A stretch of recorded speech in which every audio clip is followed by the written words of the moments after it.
अक्षय तृतीया की कथा। अक्षय तृतीया की एक कथा के अनुसार प्राचीन काल में एक धर्मदास नामक वैश्य था। धर्मदास अपने परिवार के साथ एक छोटे से गांव में रहता था। वह बहुत ही गरीब था। वह हमेशा अपने परिवार के भरण पोषण के लिए चिंतित रहता था। उसके परिवार में कई सदस्य थे। धर्मदास बहुत धार्मिक प्रवृत्ति का व्यक्ति था।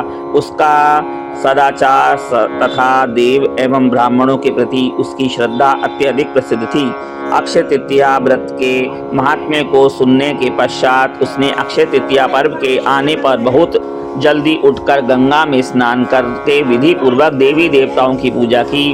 व्रत के दिन समय अनुसार जल से भरे घड़े, पंखे और जौ, सत्तू, चावल, नमक, गेहूं, गुड़, घी, दही, सोना तथा वस्त्र आदि वस्तुएं भगवान के चरणों में रखकर ब्राह्मण को अर्पित की। यह सब दान देकर धर्मदास के परिवार वाले तथा उसकी पत्नी ने उसे रोकने की कोशिश की। उन्होंने कहा कि अगर धर्मदास इतना सब कुछ दान दे देगा तो उसके परिवार का पालन पोषण कैसे होगा। फिर भी धर्मदास अपने दान और पुण्य कर्म से विचलित नहीं हुआ और अब उसने ब्राह्मणों को कई प्रकार के दान दिया। उसके जीवन में जब भी अक्षय तृतीया का पावन पर्व आया, प्रत्येक बार धर्मदास ने विधि से इस दिन पूजा एवं दान आदि कर्म किया। अनेक रोगों से ग्रस्त तथा वृद्ध होने के उपरांत भी उसने उपवास करके धर्म, कर्म और दान पुण्य किया। यही वैश्य दूसरे जन्म में कुशावती का राजा हुआ।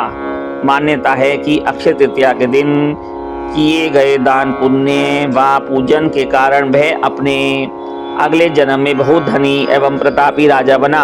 वह इतना धनी और प्रतापी राजा था कि त्रिदेव तक उसके दरबार में अक्षय तृतीया के दिन ब्राह्मण का वेश धारण करके उसके महायज्ञ में शामिल होने को आते थे। अपनी श्रद्धा और भक्ति का उसे कभी घमंड नहीं हुआ। वह प्रतापी राजा महान एवं वैभवशाली होने के बावजूद भी धर्म मार्ग से कभी विचलित नहीं हुआ। माना जाता है कि यही राजा आगे के जन्मों में भारत के प्रसिद्ध सम्राट चंद्रगुप्त के रूप में पैदा हुए थे। जैसे भगवान ने धर्मदास पर अपनी कृपा की, वैसे ही जो भी व्यक्ति इस अक्षय तृतीया की कथा का महत्व सुनता है और विधि विधान से पूजा एवं दान आदि करता है, उसे अक्षय पुण्य एवं यश की प्राप्ति होती है।